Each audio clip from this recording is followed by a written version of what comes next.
Hey guys, welcome back to the Lovin Dubai show. We kicked off your week with some big stories. The Dubai taxi IPO is finally launching.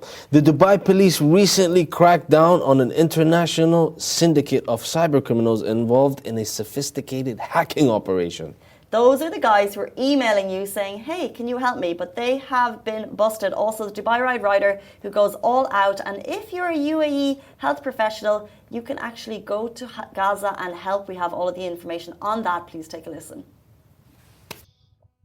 Hey guys, welcome back to Lovin Dubai show and happy start of the week. Our top story for you today, the Dubai taxi IPO is coming. The common CEO hack has just been busted. Good morning to everyone except for you. Hackers also an urgent call for UAE health professionals to help in Gaza.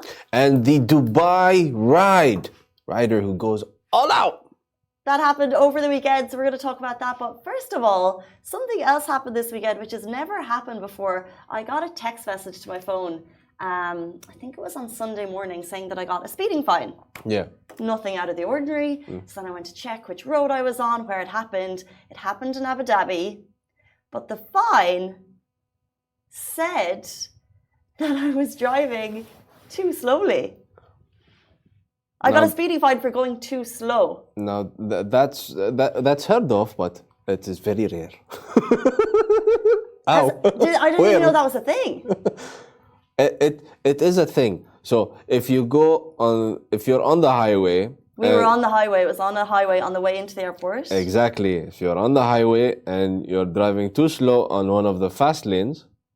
There was an accident, by the way. Okay. I don't know if there was an accident, but there was a traffic backlog. So it's like if you're going Sheikh-Side and there's traffic, you're hardly going to be going top speeds when there's other cars in front of you. But there's a certain speed limit that you must be above. But there was literally cars in front of us. Has this ever happened to anyone? There was cars in front of us. Yes. The fine was 260 dirham for whatever reason. It should be 400 and there's a discount.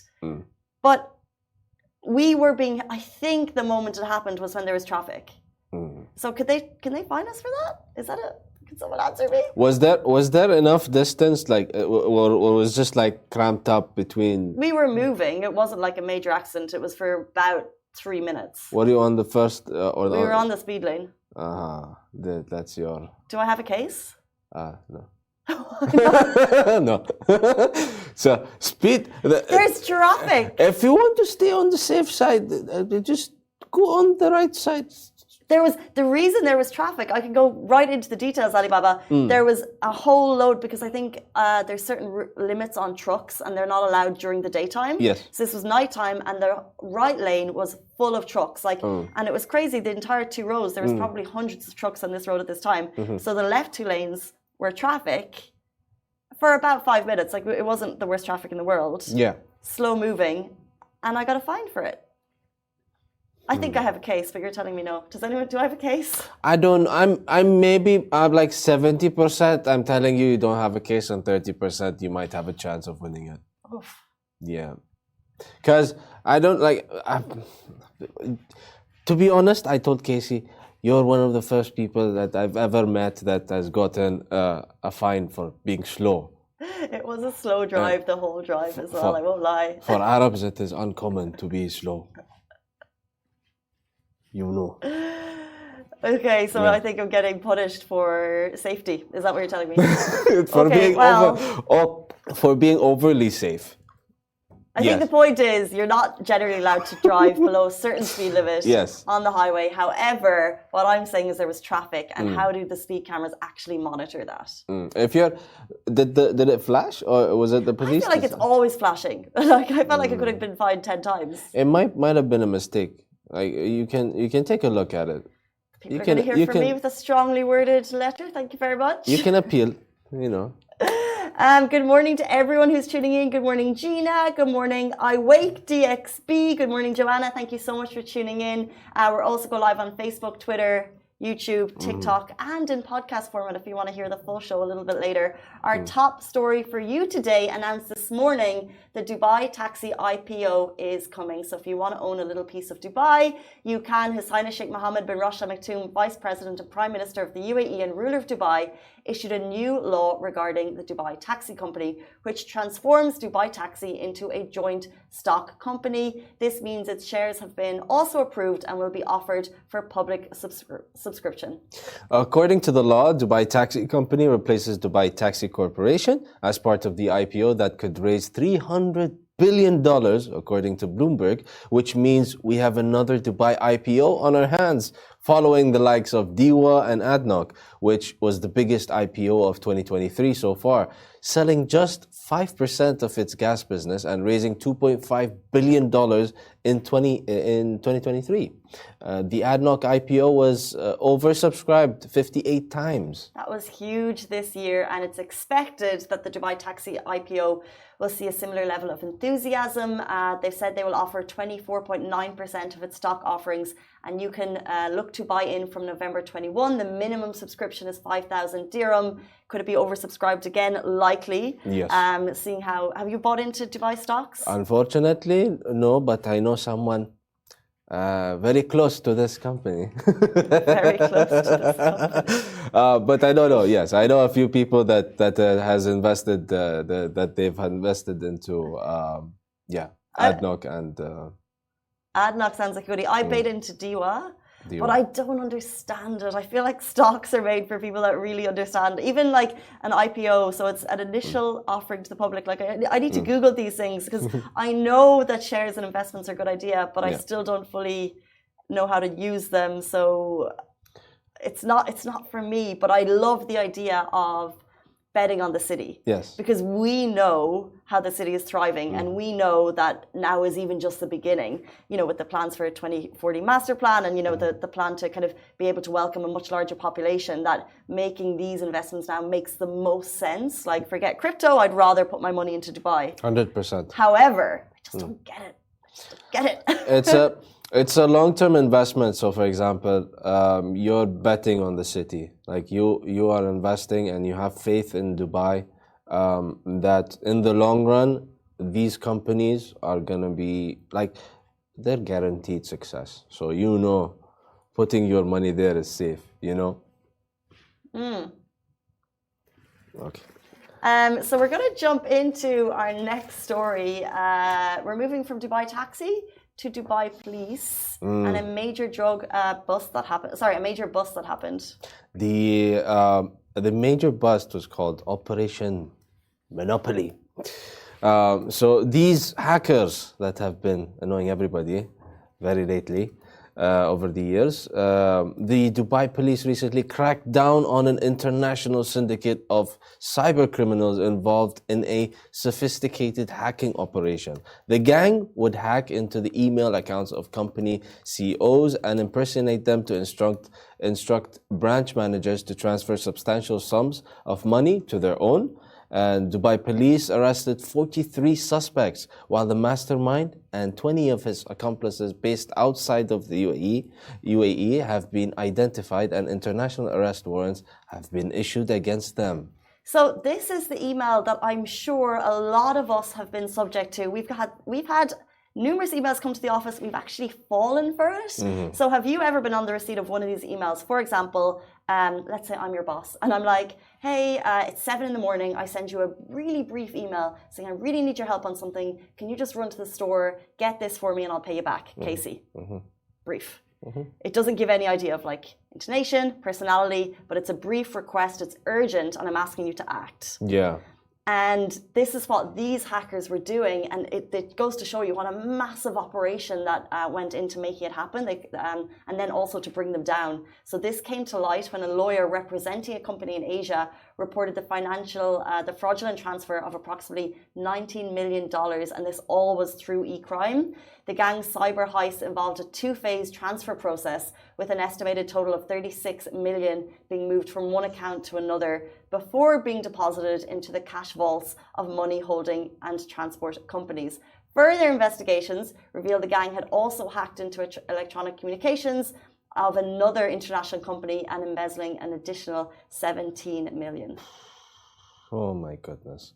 The police trailed the money trail, ultimately luring the suspects of the UAE to the UAE, where they were apprehended. In addition to the arrest, the authorities seized luxury cars and valuable artworks belonging to the cyber criminals.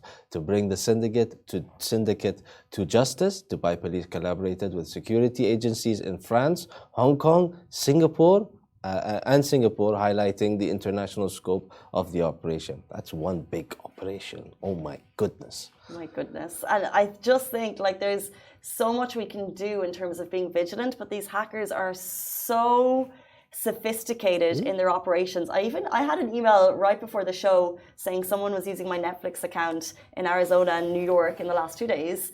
Had my account been compromised. It looks so legitimate, but I had to check with Ali. I was like, is this a hack now? I can't believe anything. Yeah, you always have to be careful. Even the official ones, you have to be careful of, because like it might be a scam.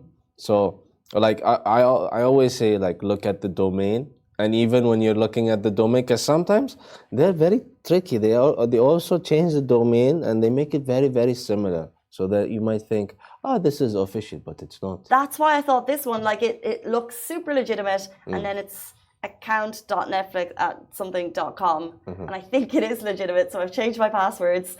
But it's gotten to the point where a legitimate email with a legitimate security concern comes in, and you question it, which isn't the way to operate. I think even banks say, we will never call you, we'll never email you for information, i.e. you have to reach us, and that's always fun because it takes about a year to get through to anyone.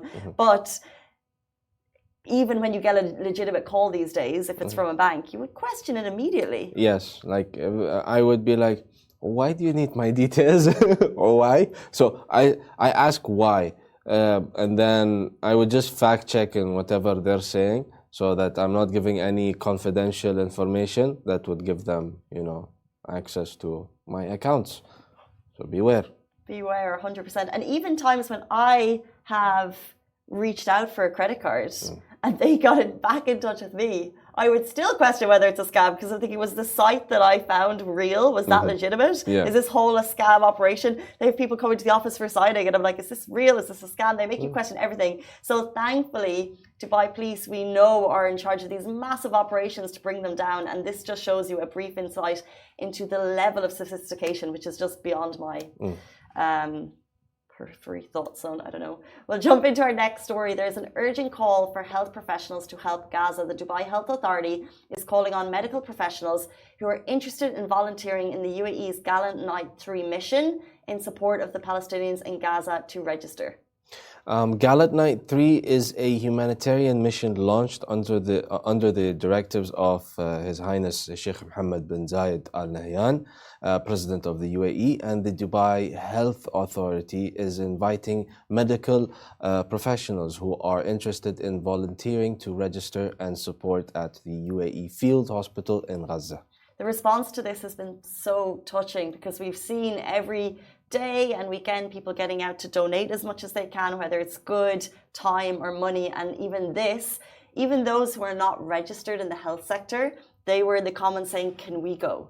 Can we help? Can we get there? And obviously there are questions, where is the hospital located? The UAE is making a field hospital in Gaza that people will be going to. So what they are looking for at this moment is health professionals, so nurses, doctors. If you can help, all of the information is on Lovin Dubai Instagram. You can check that out and put in your details there, because they're looking for volunteers urgently to go. Please. Moving on to the last story of today, the Dubai ride and rider who goes all out. That happened over the weekend. It did. I was down there, Dubai Ride this weekend. Dubai Ride presented by DP World, so amazing. And there's this guy who every single year, he just goes above and beyond, and this year was no exception. So you can get out there on your bike and have a great time with your family. It's a real community morning. But this rider particularly, he dresses up his bike to perfection. So in 2020, Ajmal Mahmood dedicated his ride to all the delivery drivers for going the extra mile during the pandemic. So in that year, he had groceries on the back of his bike. Ooh. And in 2021, he dedicated the ride to a zero-waste juice bar in India and had an actual blender on the bike. It was so cool. That's the video that went viral that actually we saw in a lot of the highlights coming up into the 2023. And then finally this year, he dedicated his ride to the world with a really cool bike. And you can see it on, if you're watching on Facebook, Twitter, Instagram, YouTube. If you were down there, let me know. I was on the 4K route on Sunday morning because there was a really cool setup. It was called Dress Up My Bike, and everyone who went past was getting flowers and balloons and just adding to that like spirit in the morning. There was a DJ. It was so nice. It's one of those huge events that happen every year, you know. It's fun. It's fun to go to. You see the community gather together in Dubai, and it's a fun activity, and it's a good exercise to get in the morning, you know. And you see, if you go with a bunch of friends, it's fun. You know, it's so cool. And you never, because there's two routes, 4K and 10K, when will you have the opportunity to actually cycle along the boulevard or cycle along Shakeside Road? Exactly. That doesn't happen on a regular day, people. It doesn't. And usually I think I wake up and I kick myself for not taking part. But this year it was so great to be down there. And one of the things that I saw highlighted is that people of determination are more than welcome to join. And also next week for the Dubai ride, do not be kicking yourself next weekend. Wake up on Monday morning thinking, why was I not part of that incredible race? So get down there, all abilities. It's more of a fun run, and you can be running on Shakeside Road for Dubai Run 2023. It's fun, Dubai Run. I was there. I did it. I can say that I did it. How was it? It was fun. I took it as a goal for myself, and I went with Rich and Simran and a bunch of people from work.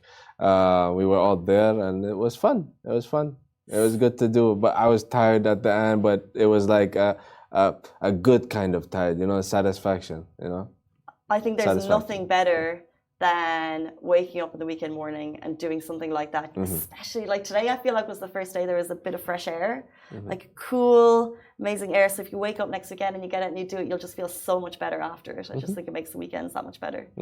Strong start to the day. 8:47 on Monday morning. Guys, we're going to leave you there. We'll be back with you tomorrow morning. Same time, same place. Goodbye from me. Goodbye from me. Adios, muchachos. That was Spanish.